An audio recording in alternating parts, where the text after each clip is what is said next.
Taste మాత్రం అదిరిపోద్ది. అదిరిపోద్ది అంతే. ఎప్పటి నుంచి చేస్తున్నారు? నేను నా చిన్నప్పటి నుంచి 16 ఏళ్ళు వయసు వచ్చిన కాడికి ఇదే వ్యాపారం ఉండే. ఫస్ట్ లో జ్యూస్ అమ్మటం మొదలెడితే 10 పైసలు కానీ మొదలెట్టాను. రాలీలో అమ్ముకుండే. అక్కడ ఒక 40 సంవత్సరాలు అమ్మాను. ఆ వాడపల్లి వెంకన్న బాబు సంవత్సరాలకు ఒకసారి తీర్థం అయ్యిందండి.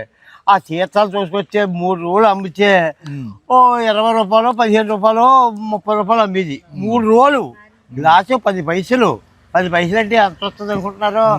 ఇప్పుడు ఏంటంటే కర్బూజా పెట్టుకున్నాం, పైనాపిల్ పెట్టుకున్నాం, లస్సీ పెట్టుకున్నాం, నిమ్మసోడా పెట్టుకున్నామండి, ద్రాక్ష పళ్ళు జ్యూస్ పెట్టుకున్నామండి, బత్తాయి జ్యూస్ పెట్టుకున్నామండి. మీరు మామగారు అంతే అంతే.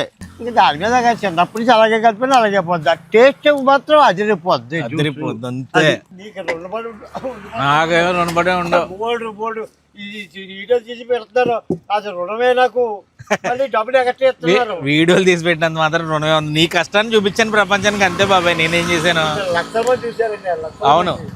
అంటే 93 ఏళ్ళు 94 ఏళ్ళు వచ్చి పెద్ద మనిషి ఇంకా ఎంత కష్టపడుతున్నాడు, మేము కష్టపడలేమా అనుకుంటున్నారు.